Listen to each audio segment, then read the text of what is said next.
Таны амьдрал хаана байгаа вэ? Бид чинь нөө агаарт уу?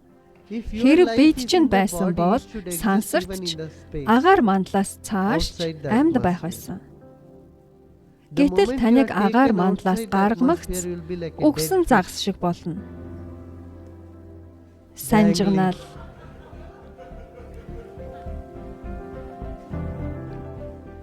Тэгэхээр амьдрал чинь агаарт биш, биеинд байдаг гэвэл агааргүй орчинд 320 орчим километрээс дээш бие амьд үлдэхгүй. Тэгэхээр амьдрал чинь хаана байгаа юм бэ? Загасны амьдрал хаана гэдэм бол ойлгоход амраар. Загасны амьдрал нь усан дуу биеинд нь үү?